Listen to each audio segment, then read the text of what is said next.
Muy buenos días a toda la gente de la Quinta Región. Estamos una semana más en este programa Piensa Valparaíso, aquí en Radio Valparaíso. Programa propiamente también conducido por gente de la Fundación Piensa, una fundación, como decíamos acá, una organización civil que se dedica a los temas públicos y al desarrollo también de la ciudad y la región de Valparaíso.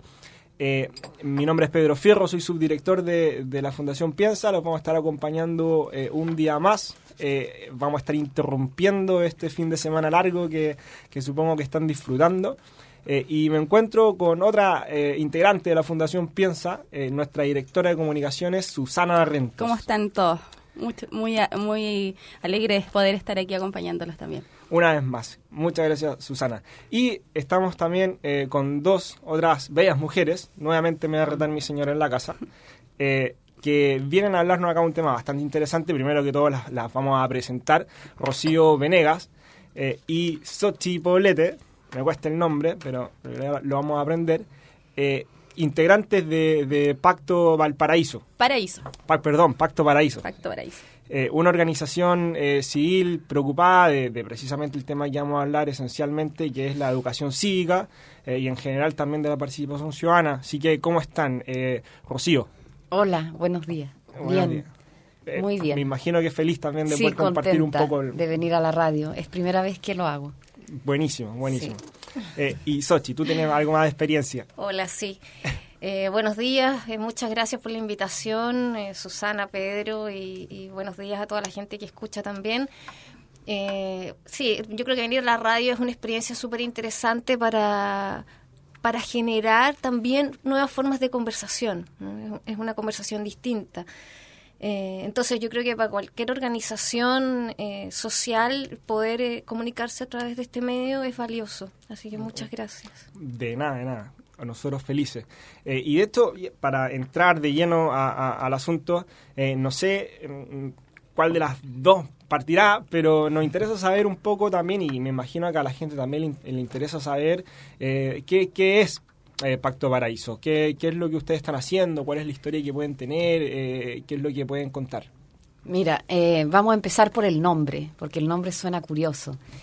Es Pacto Paraíso porque consideramos de que la palabra Valparaíso tiene esta otra palabra en sí misma, que es la palabra paraíso, como declarando una cierta promesa de la ciudad, una belleza, un carácter utópico de la ciudad en la que vivimos y que está contenida en su mismo nombre, ¿no? La palabra Valparaíso da la idea de una promesa de paraíso, de una promesa de algo positivo, de desarrollo, de vanguardia. Y creo que los que vivimos en Valparaíso y decidimos quedarnos acá, en el fondo, estamos comprometidos con realizar esa promesa. Y nos duele de que la ciudad no esté en buenas condiciones en variados ámbitos, ¿cierto? Nos duele la precariedad, los incendios, la situación que muchas veces se ve con el sistema de administración pública, de, qué sé yo, las cosas que han pasado a nivel de intendencia, la falta de confianza en el sistema político, de la sociedad civil de Valparaíso, el descontento con algunos proyectos de la misma gente. Queremos que la ciudad mejore, queremos que la ciudad sea luminosa, alegre, positiva y que en el fondo recupere un espíritu que pensamos que tuvo. Y yo creo que esa es como la promesa que nos hace quedarnos en Valparaíso, ¿no? Por lo menos a mucha gente, profesionales, amigos que yo tengo, nos quedamos en Valparaíso por la promesa que tiene y que está contenida en su nombre. Por eso nosotros constituimos una sociedad llamada Fundación Pacto Paraíso, con el fin de recuperar ese espíritu emprendedor, positivo y constructivo de sociedad que pensamos que está como bien decaído, que lo hemos perdido y es súper necesario volverlo a retomar. Y decimos retomar porque en el fondo tenemos la convicción de que ese espíritu existió en esta ciudad. Esa capacidad de la sociedad civil de organizarse más allá de sus diferencias, de constituir una ciudadanía responsable que ejerce deberes con responsabilidad civil, que lucha por sus derechos, por conquistar derechos, para mejorar su calidad de vida, pero con una ética también de la responsabilidad ciudadana. Y nosotros que compartimos un grupo de profesionales, nos constituimos, somos de variados ámbitos. Yo soy socióloga, Xochitl es psicóloga, tenemos una persona que es un historiador, investigador del patrimonio de la sociedad civil de Valparaíso, y tenemos una colega de Francia que es del ámbito de la cooperación al desarrollo. Y entre todo este equipo fundador de nuestra organización, tenemos mucho respeto e interés por recuperar la memoria histórica como este punto fundamental que nos da una visión de futuro, ¿no? Y a partir de ese trabajo de nuestro colega investigador, Mauricio Ursúa, estamos descubriendo todo ese enorme patrimonio que nos ha legado la sociedad civil de Valparaíso, que hacia mediados del siglo XIX y principios del siglo XX, este grupo de proletariado industrial y artesanos de la ciudad de Valparaíso, que era por lo demás la más desarrollada del país y quizás una de las más de todo el cono sur de América, en ese entonces, esta sociedad civil de mucho esfuerzo, me refiero a estibadores portuarios, ferroviarios, tipógrafos, panaderos, de distintos gremios, ¿no?, ligados a la actividad industrial como a la actividad artesana, decidieron levantarse desde un sentimiento republicano, a proponerse ellos mismos como asociaciones, a autoorganizarse para llevar a cabo sus demandas y para también buscar formas de protección y mejora de su calidad de vida. Y con ese espíritu, muy ligado a lo que fue el republicanismo de fines del siglo XIX, principios del siglo XX, decidieron constituir las primeras sociedades civiles. Llamámoslas sociedades de socorro mutuo, gremiales, luego varias de ellas unidas en mancomunales. Y estas sociedades constituyeron una especie de laboratorio de una ciudadanía, un espacio de aprendizaje, unas verdaderas escuelas de ciudadanía, donde estas personas más humildes de la sociedad pudieron también entablar relaciones de comunicación con los estratos más acomodados, con el empresariado industrial y financiero de la ciudad de Valparaíso, muchos de ellos emprendedores que venían del extranjero, y que le dieron también un carácter de desarrollo a la ciudad. Y tenemos ahí una verdadera patrimonio muy interesante, un valor de esta ciudad, en la relación que armaron estas gentes más humildes y trabajadores que en ese momento también estaban desprotegidos por las leyes sociales del Estado que todavía no existían, ¿no? Empezaron a interlocutar con las capas más acomodadas y más emprendedoras y las dueñas de, digamos, el comercio, ¿no? El comercio portuario, los intereses ligados a la minería, y de alguna de estas entidades, de estas personalidades con un carácter más de vanguardia, con una visión liberal y vanguardista sobre el desarrollo, con un carácter laico, como por ejemplo don Benjamín Vicuña Maquena, se asociaron con estas primeras sociedades de socorros mutuos y gremiales de obreros para constituir estas sociedades que en el fondo yo las llamo escuelas de ciudadanía, porque en ese lugar las personas se autoeducaron, se dieron unos estatutos con el cual ejercieron ciertas responsabilidades cívicas y empezaron a preocuparse no solo de ellos mismos y de su familia, sino del barrio, de la mejora educativa, de entregar la educación, por ejemplo, a los hijos de las viudas. Sí, eso es interesante porque cuando nosotros hablamos de esto, solamente a modo de paréntesis para que nos sigas contando, pero tendemos a politizar también y a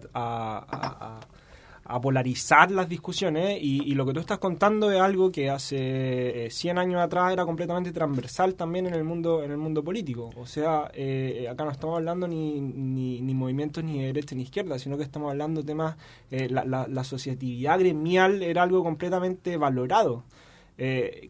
Quizá, bueno, era solamente a modo de paréntesis también para contextualizar la discusión que hoy en día se está dando también en la política misma. O sea, hace una semana leía un filósofo que decía cómo en Chile no en Chile nomás, sino que en todo el mundo quizá se ha perdido este concepto de la ciudad. Exactamente. Que tú estabas hablando. Y rescato también lo que tú dices, algo muy interesante, que es nosotros tenemos hoy un desapego y un desconocimiento de nuestra memoria histórica. Y esa memoria, todo eso que nosotros llevamos atrás, cuando no lo tenemos, perdemos nuestra identidad. Y nuestra identidad, si la perdemos, también la identidad es uno de los grandes elementos que hacen nuestra felicidad también. Porque la felicidad no es solo material, que es lo que nos hacen creer, digamos, los sistemas actuales, sino que también es nuestro apego a nuestras tierras, a nuestra historia.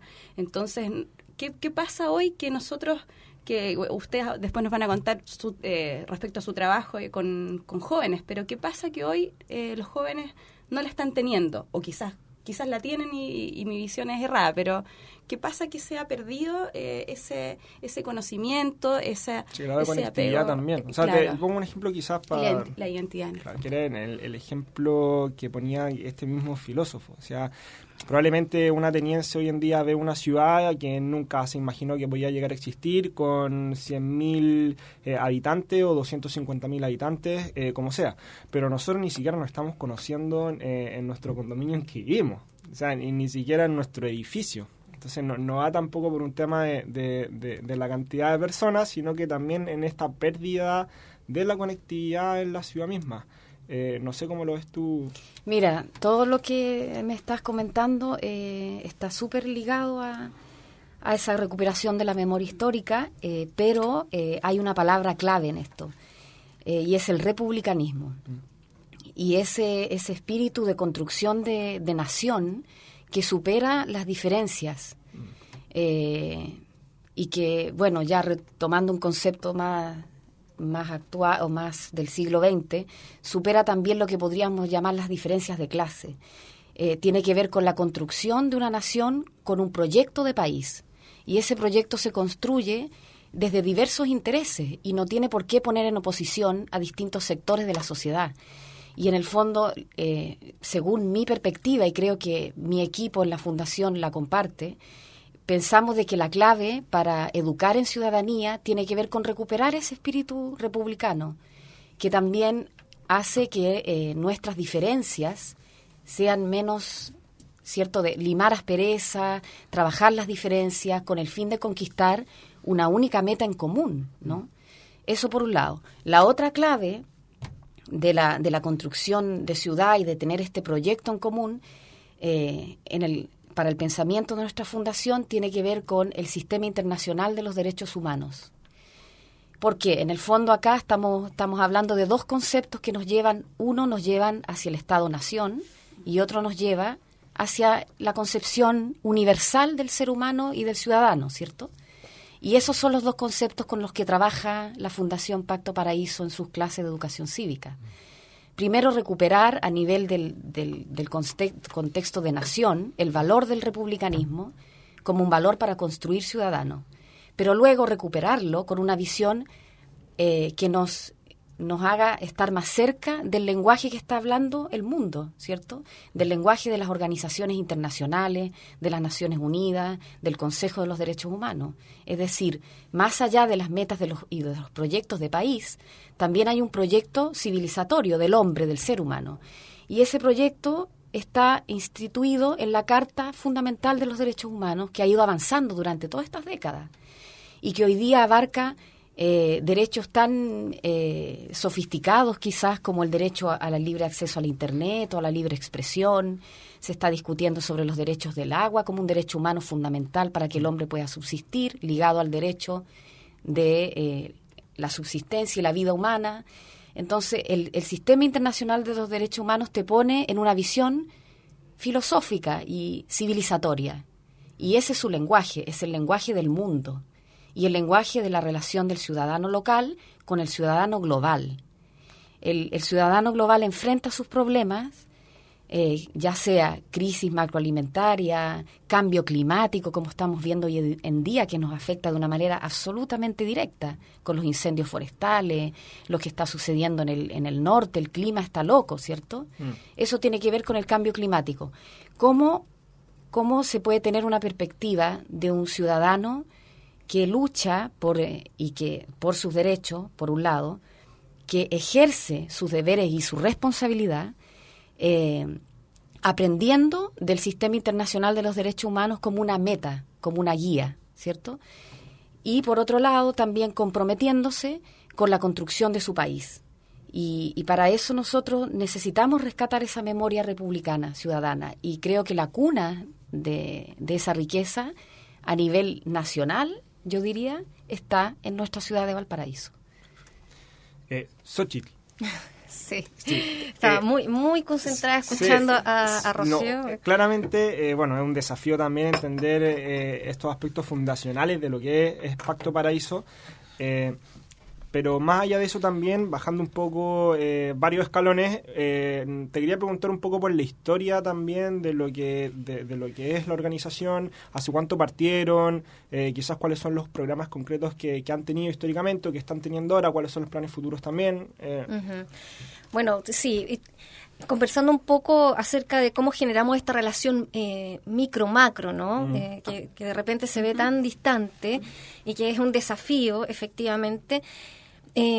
Yo quisiera comentarles que Pacto Paraíso lleva funcionando un año, poco más de un año, y que hemos tenido también el anhelo de poder generar este programa de educación ciudadana en colegios municipales. ¿Por qué en colegios municipales? En el fondo, eso es cómo han tratado de materializar Sí. quizás todo esto, estos aspectos fundacionales de las inquietudes que ustedes estaban teniendo. Sí. En un programa de educación ciudadana.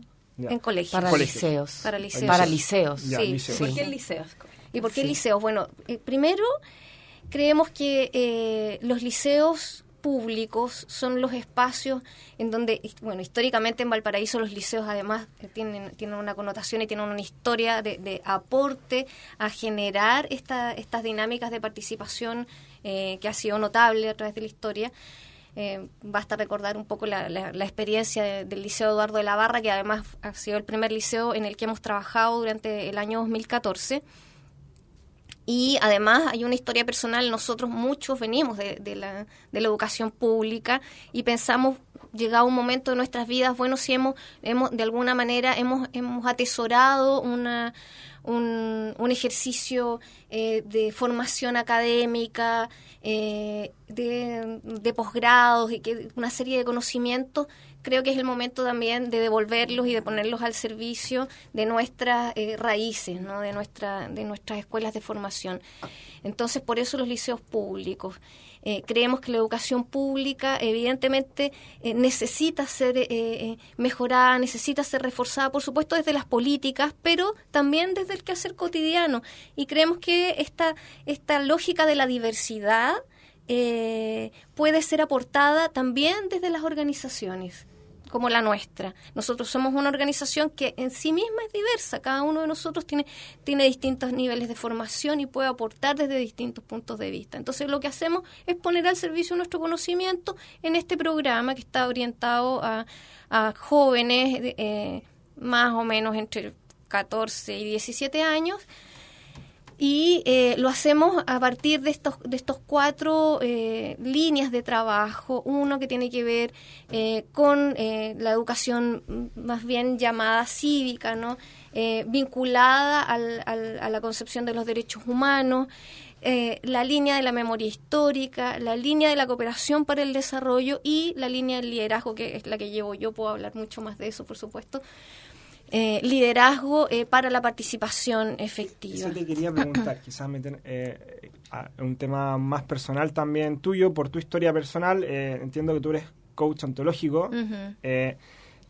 ¿Cómo esto quizás se puede relacionar? Me imagino que, un montón, pero el tema de la participación ciudadana, el tema de tratar de enfrentar los problemas como un trabajo adaptativo propiamente de la organización civil, ¿cómo tú lo has conectado con las cosas que has hecho antes o con el mismo hecho de este enfrentamiento quizás de estos procesos que son mucho más allá de lo que pueda disponer o no la autoridad en el fondo? Ajá.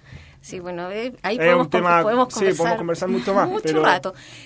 Yo diría que vinculándolo con lo que hacemos en Pacto Paraíso, nos interesa mucho generar espacios de confianza en las propias personas. Yo creo que la participación que necesitamos, y esa es mi visión personal, la participación que necesitamos como comunidad es una participación que se estructura sobre la confianza. Yo no puedo participar en algo, no puedo relacionarme con unos otros si no confío en ese proceso. No voy a gastar mi energía en involucrarme en una iniciativa que no me genera confianza. Por lo tanto, la confianza es un elemento básico para generar iniciativas, para generar relaciones, para generar también espacios de co-creación colectiva, ¿no? ¿Cómo ves a los jóvenes en ese proceso? Yo diría que particularmente frágil los espacios de participación juvenil en la comuna y en la realidad nacional en general. Son particularmente complejas las situaciones para que se genere una participación donde los jóvenes salgan a vincularse con otros, donde se involucren en iniciativas que no solamente tengan que ver con lo juvenil, que pueden generarse al interior de ese segmento, ¿no? Pero la relación de los jóvenes y sus ideas y sus anhelos, sus motivaciones vinculadas con otros grupos, lo veo complejo, ¿no? Yo siento que lo que nosotros tratamos de hacer es de generar una pequeña semilla de generación de vínculos que son vínculos con sentido para los jóvenes y que además permiten generar destrezas, por un lado de comunicación, por otro lado de liderazgo, y también permiten generar vínculos con otros grupos etarios, permiten generar vínculos con otras iniciativas, ¿eh? Podemos hablar un poco más en detalle de cómo funciona el programa, para que también los radioescuchas entiendan. Sí, ¿no? Sí, pero antes de eso, que claramente vamos a hablar también en específico del programa, me gustaría simplemente preguntarle un poco por el contexto, brevemente quizás, de lo que es Valparaíso frente a lo que es Chile y también frente a lo que es el mundo. Ya hablamos un poco de cuál era quizás el tema fundacional, Rocío, sobre todo el nexo que tenían con esto ya más internacionalizado quizás de lo que puede ser los derechos humanos, al menos para Occidente. Y te quería preguntar cómo tú ves a Valparaíso dentro de este contexto en general. Yo sé que el foco debe estar puesto en la ciudad de Valparaíso, probablemente acá, en generar conectividad, pero... Una de las motivaciones que nos llevó a plantear un programa que se ofreciera su servicio a los liceos públicos de Valparaíso fue una especie de diagnóstico que yo hice, que pienso que lo comparte mi equipo. Sentí de que Valparaíso en este momento tiene muchas iniciativas súper interesantes y se ha enriquecido harto en lo que respecta a actividades culturales, festivales, de todo tipo de emprendimientos en estas áreas de las culturas, de la creatividad, de las industrias creativas. Tenemos el Parque Cultural de Valparaíso, que es una tremenda infraestructura. Y cada año se agregan nuevos pequeños y grandes festivales a la escena del mundo del pensamiento y la cultura. Y yo sentí, participando de esto como audiencia, ¿no? Yendo al Puerto Ideas, yendo al Parque Cultural a hacer alguna iniciativa, sentí de que no había una juventud porteña participando en ello. Entonces vi que las audiencias en general era como gente más bien de cierto estrato sociocultural, socioeconómico, muchos de ellos quizás de Santiago, con algunos extranjeros, una especie de grupo así como que uno se lo va encontrando en la ciudad, ¿no? Que son más profesionales, qué sé yo, también son mayores, ¿no? Son gente como de, no sé, 27 para arriba o qué sé yo, ni siquiera tanto universitario tampoco. Y empecé a darme cuenta de que, qué raro, esta cosa no hay una integración acá. Algo está pasando que el mundo de la cultura quizás no sabe llegar o no has podido incluir a esta juventud de los liceos. a esta juventud más de entre los 15 y los 18 años, que van a la educación pública o a la particular subvencionada, que viven en esta ciudad y que como que uno no los viera gozar de esta o participar activamente de estas iniciativas. Ahora, el año pasado con el Festival de las Artes de Valparaíso, tengo que decir que fue una gran excepción, fue un festival creado con una visión muy participativa, de ir a los barrios, de ir a las comunidades, de buscar ahí mismo los participantes y los generadores de cultura. Por lo tanto, hay una visión, hay una motivación por integrar a la ciudadanía a estos eventos y iniciativas. Rocío, Pero sí, un minutito. Sí, un minuto, porque lamentablemente ya se nos ha pasado volando esto. Media media hora hora hablando y nos tenemos que ir a un corte, pero el segundo va a bloque ser un vamos paréntesis a- para seguir el segundo bloque con este diagnóstico quizá Sí. y cómo también el Pacto Vamos a Paraíso ampliar puede ser la el respuesta a este contexto porteño. Una Una de las respuestas. Sí. Muchas habrá. Sí, así que los dejamos por unos minutos. Volvemos en este segundo bloque, Piensa Valparaíso. Estamos acá con Rocío Venegas y Xóchitl Poblete, integrantes de Pacto Paraíso, junto también a Susana Barrientos, nuestra directora de comunicaciones de la Fundación Piensa. Estábamos hablando un poco del contexto porteño frente a esta quizás mirada de la sociedad civil en términos más internacionales, incluso en Chile. Rocío, nos estabas contando un poco... Sí, yo para continuar y terminar esa idea, cuando nos dimos cuenta que faltaba que estos jóvenes se introdujeran a participar y uno los viera en el Parque Cultural y en los distintos festivales, que incluso nacieran de ellos mismos iniciativas, ahí pensamos de que un taller de educación ciudadana, además de entregar los elementos de conocimiento acerca de, por ejemplo, cómo funciona el sistema político, los principios de la democracia, el sistema internacional de derechos humanos, etcétera, etcétera, además de eso, debería tener un objetivo incluso mayor, que sería terminar un proceso de formación, incentivando a los jóvenes a participar en alguna iniciativa que los involucre directamente con la ciudad. Y pensamos que así quedaba como bien íntegro un programa, que nosotros no queríamos ir ahí a un liceo a ponernos frente a un grupo de alumnos para empezar a repasar conceptos en una pizarra o incluso hacerlos debatir sobre un concepto, sino que más allá del debate, la reflexión y la clase sobre conocimiento, teníamos que entregarles a ellos ciertas habilidades comunicacionales y habilidades de liderazgo para poder terminar el programa insertándolos en una actividad importante, interesante, de nivel cultural en la ciudad de Valparaíso. Entonces lo que hicimos fue que el primer grupo, nuestro programa piloto en el Eduardo de la Barra, invitamos de este grupo de 17 niños a los 5 más motivados que realmente quisieron ir a participar de un evento dentro del Festival de las Artes de Valparaíso que se llamó Conversaciones Improbables y estaba muy vinculado con generar participación ciudadana y ocupar el espacio público. Y eso fue una experiencia muy bonita de la cual Xóchitl les va a poder hablar mejor,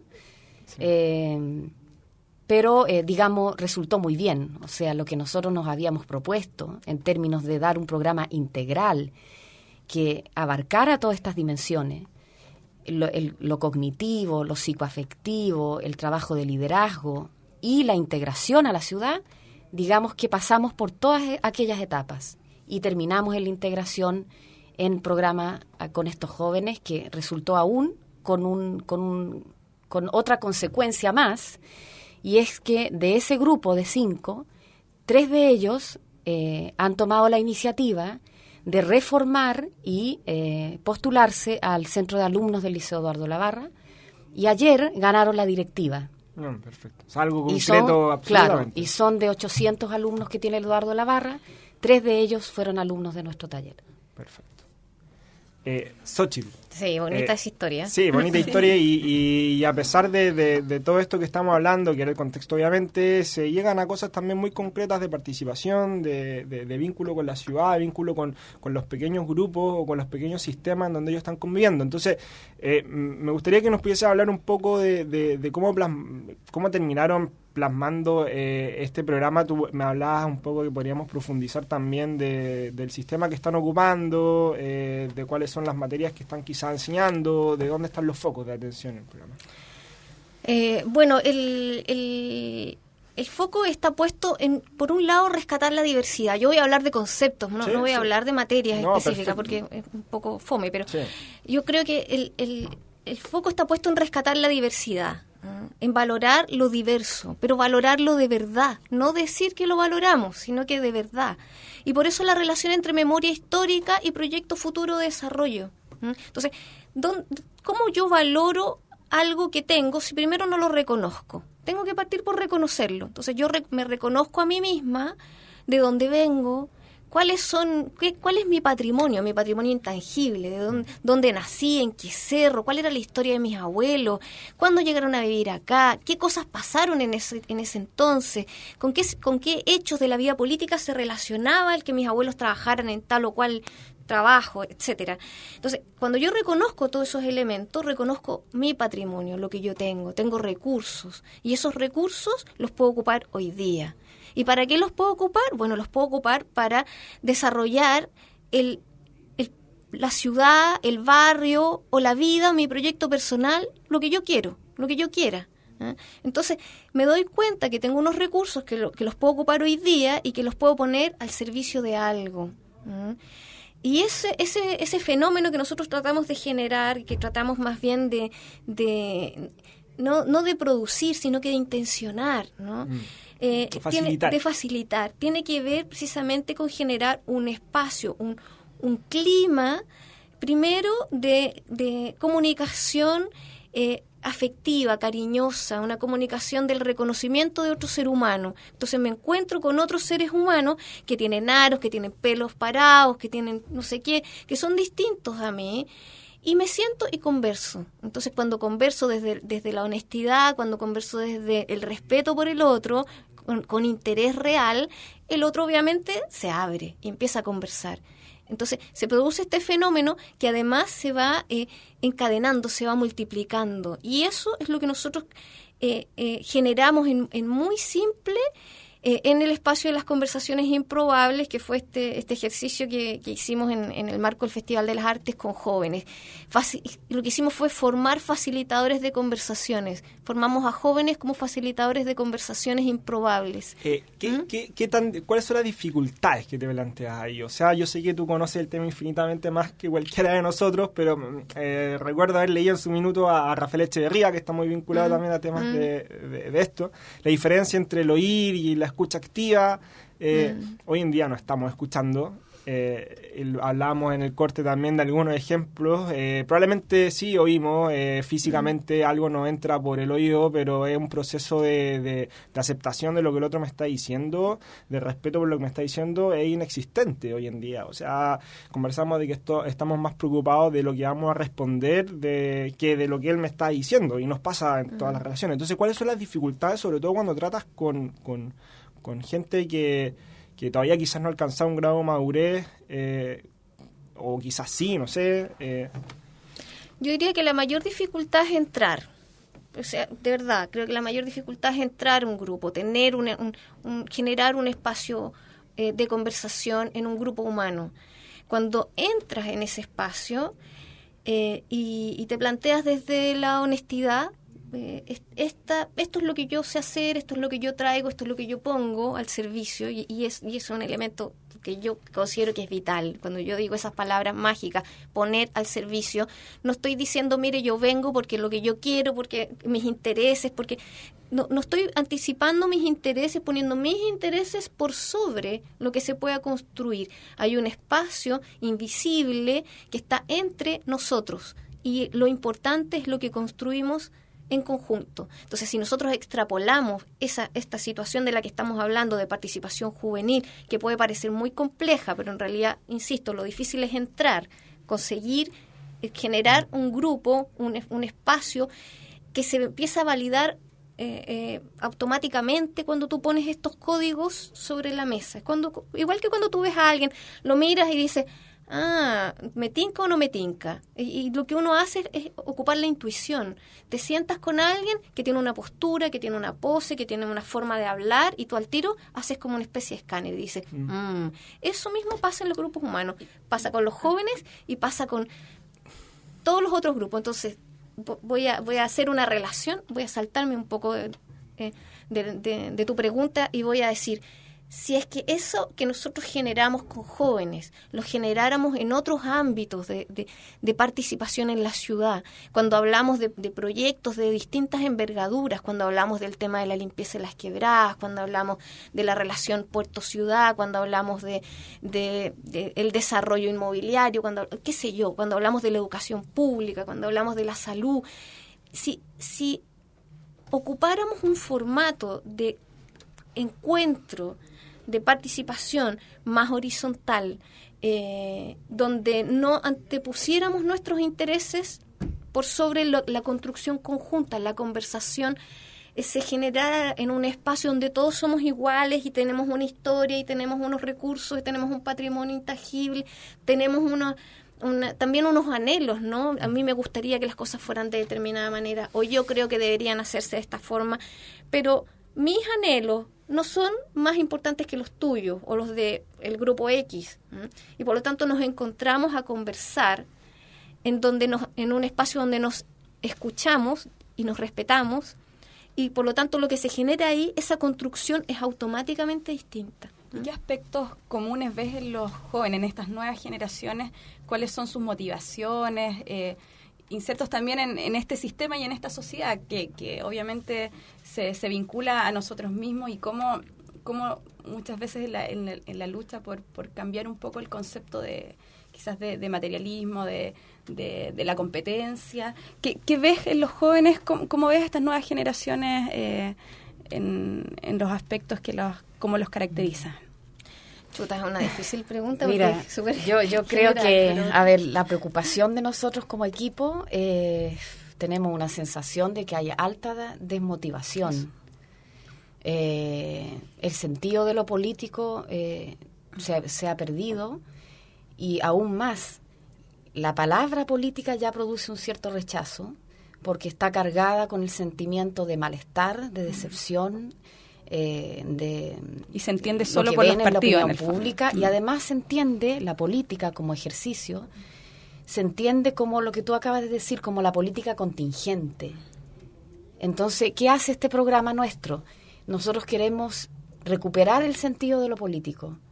Entonces, en general no hablamos mucho de contingencia, ¿no? No es algo que, por supuesto que en las sesiones en que debatimos y reflexionamos con los jóvenes, algunos de ellos podría levantar la mano y hablarte de temas de la contingencia para entrar en un diálogo. Pero si a mí alguien me levanta la mano y me dice, ¿será importante que cambiemos la Constitución? ¿O qué opina usted de la situación del caso Penta? No sé. Si me habla de política contingente, siempre lo que hacemos como equipo es retrotraer esa conversación, llevar esa conversación o esa intervención en la clase a la esencia de lo político. Entonces hablamos un poco más de la filosofía política, de por qué el sentido, de cómo se construye el sentido de lo político, de cuál es su deber con la sociedad, de hacia dónde debería caminar, de dónde provienen los fundamentos de los derechos del hombre, cómo nacieron, cuál era su proyecto de utopía hacia el futuro, cómo podemos reconquistarlo. Tratamos de salir un poco de lo contingente, porque hay mucho malestar, hay mucho malestar. Entonces, creo que un programa de educación cívica tiene que ir a la filosofía política, los valores, los fundamentos del actuar político, y relacionar el actuar político con la construcción de ciudad. Y motivarlos a que son agentes de cambio. Claro, y que, son agentes de cambio porque no, lo político, tu ser político, genera una transformación en la ciudad directamente. Eso yo quería preguntar. Impacta en la ciudad. La ciudad se ve como está porque no nos preocupamos. Y que se convenzan que ellos pueden hacer algo y no que están ahí mirando lo que ocurre. Para que sean agentes de cambio tienen que entender de que el actuar político se plasma en lo material.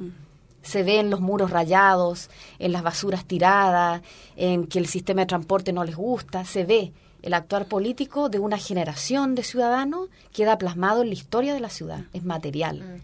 ¿Cómo podemos lograr canalizar ese malestar? Porque un malestar que es evidente quizás en la sociedad debiese terminar por inquietarnos, y esa inquietud obviamente nos va a movilizar en cierto grado para tratar de hacer algo. ¿Qué está pasando que eso no está movilizando? ¿Qué está pasando y que incluso ese grado de malestar quizás ni siquiera está inquietando? Me gustaría responderte. Sí, solamente algo súper corto. Hace poco también conversaba con un amigo muy metido quizás en temas más políticos, y me decía que es catastrófico un poco lo que está pasando en Chile, porque es una generalización, pero la gente buena ya no se quiere meter en política. No le gusta esto, lo encuentra charcha. Sí. Encuentra que son puros chanchullos. Y es lo que pasa en países que hoy en día están completamente con una institucionalidad derrotada. No quiero poner nombres, pero todos sabemos qué países pueden ser. Sí. Que la gente buena se dedica a otras cosas, se dedica a los negocios y todo. Ayer, incluso, un periodista estaba en un canal, en un programa de televisión en la noche, y terminaba su intervención diciendo: acá lo que falta es que cuando un niño se quiera dedicar a la política y sea muy buen estudiante, la mamá lo felicite y le diga: hijo, bien, Chile te necesita. Pero eso no está pasando, porque encontramos que la política es algo está muy desprestigiada, chanchullo, se tiene que limpiar, pues. Se tiene que claro, limpiar de algún modo. Vuelvo entonces a la pregunta inicial. ¿Qué está pasando que ese malestar no nos está logrando inquietar? Yo creo que eso se llama desesperanza. Y tiene que ver con la imposibilidad de ver y de sentir que puedo hacer algo que genere un cambio. Entonces, cuando yo me doy cuenta o veo que haga lo que haga, la situación no va a cambiar, entonces mi respuesta es no hacer nada. No hago nada, porque ya sé que no importa lo que yo haga, no va a cambiar. Esa sensación de desesperanza evidentemente se aprende. Entonces yo creo que el ejercicio es desaprender, porque así como uno aprende también puede desaprender, o aprender nuevas cosas, aprender nuevas formas de hacer, y por eso hablamos tanto del hacer, de la práctica, no tanto del conocimiento como un acto cognitivo solamente reflexivo. Y creo que además el hecho de que la desesperanza esté más o menos instalada respecto de... No es una generalización total de la vida en sociedad, sino que respecto de algunos temas, respecto de algunas formas de quehacer de la política, qué sé yo, ¿no? De estar tan lejos de la toma de decisiones, de sentir el mundo civil que está tan lejos y tan inhabilitado para influir, para incidir en la toma de decisiones. Y en ese sentido, lo que iniciativas como esta tratan de hacer o tratan de promover es cambiar o desaprender esas prácticas de desesperanza, cambiar la práctica de la queja, del rumiar siempre la queja de que las cosas no pasan porque siempre pasa lo mismo, y entonces cada vez que da lo mismo lo que suceda, la cosa no va a cambiar, y por tanto lo que yo hago, mi acto, mi forma de reaccionar es quejándome. Entonces yo me subo a la micro, converso con alguien y la señora se está quejando, pero es que mire, que aquí siempre pasa lo mismo, la basura. Somos un país quejumbroso, sí, y somos un país proactivo y amargado también. Que no nos hacemos cargo de los problemas. Entonces, de hecho, nunca somos grises. Puede ser una generalización, pero me acuerdo un senador, se puede decir el nombre, si el senador Ávila, me acuerdo haberle estado escuchando una entrevista, ex senador, y él dice: el problema de Valparaíso es que tiene el Congreso muy cerca. Tan cerca que no es capaz de... Tan cerca que no es capaz de hacerse cargo de sus problemas. Entonces la gente baja del cerro y le va a pedir cosas a la autoridad. Y una crítica durísima a quizás todos los porteños, pero que tiene que ver con esta dependencia quizás de la autoridad, de no hacerse cargo de los problemas y de los Pero procesos. ¿sabes qué? Eso no fue así en esta ciudad. Esta ciudad tiene una historia de autogestión, de organización, de... muchas organizaciones, bueno, estoy hablando de antiguamente, ¿no? Que se empezaron a organizar en los cerros, que tenían una cierta capacidad de crear vivienda conjunta, de solucionar los problemas más urgentes. Por lo tanto, yo creo que hay un germen ahí que sigue con nosotros en la ciudad y que hay que recuperarlo. Pero algo pasó algo entre pasó. medio que... Han pasado muchas cosas Sí. en la historia, ¿no? Yo te puedo decir algo, yo creo que eso está, yo creo que eso existe. Sí. Lo que pasa es que lo tenemos totalmente como Tapado, invisibilizado. ¿no? Tapado Es Es arriba que Valparaíso sí. no es el plan, son los cerros. Exactamente. Y en Si los tú te cerros no los conectas- visibilizamos mucho, a no ser que pase alguna catástrofe. Sí, Si tú te exactamente. conectas, el otro día yo estuve en un club deportivo y voy a mencionarlo porque me parece maravilloso. Estuve en el Club Deportivo de la Cruz haciendo unas entrevistas para un trabajo y conversando con el presidente del Club Deportivo que tiene 22 años. Yo Creo le que decía, conozco la historia, pero- yo le decía, oye, estoy impresionada de lo que pasa en esta cancha. Es primera cancha que conozco primero que está abierta, no tiene puertas. Entonces, los niños comunitaria, pueden entrar y sí. salir a la hora que se les ocurra. Sí. Segundo, hay muchos niños que están jugando. La cancha es la plaza, porque no hay espacio, no hay áreas verdes, no hay plaza. Entonces, la cancha es la plaza. Y tercero, aquí, primera vez que veo que un joven es presidente de un club deportivo tan joven. Entonces, lo que sucede ahí en ese espacio es que está validado, autovalidado por la comunidad, una forma de encuentro social, de organización, de acogida de los niños, de cuidado de los niños, que es totalmente maravillosa y atípica, ¿no? Entonces, yo creo que sí pasan cosas, y pasan muchas cosas. Lo que pasa es que no nos damos cuenta, y además no las relevamos. O sea, si hubiera un programa que me encantaría que existiera, y es más, se me ocurre que hasta podemos inventar, que se tratara de relevar las buenas prácticas de organización comunitaria, de sacarlas a la luz, de mostrar cómo Sí. hacemos Existen, las cosas. Existen, ¿Ah? son muchas, sí.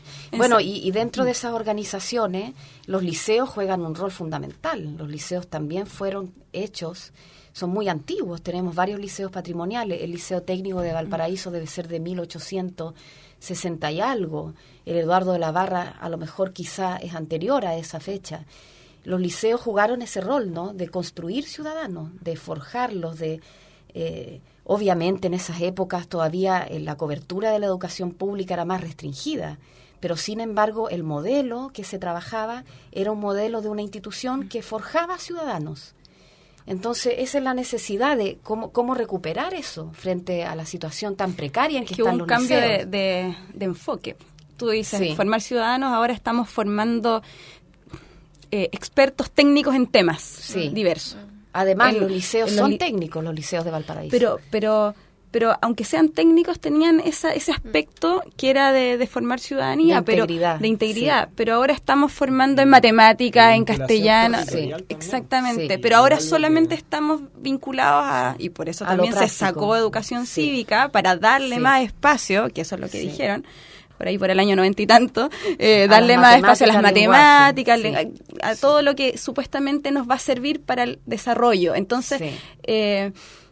yo creo que ahí ese cambio de enfoque que también han tenido algunas universidades que sacan muy buenos profesionales para el mercado, por cierto, pero sin un vínculo con el territorial. territorio. Sí. Eso, bueno, ya hay algo que queda claro y que cuando sean estas conversaciones son entretenidísimas y que se pase el tiempo volando porque ya nos queda poco.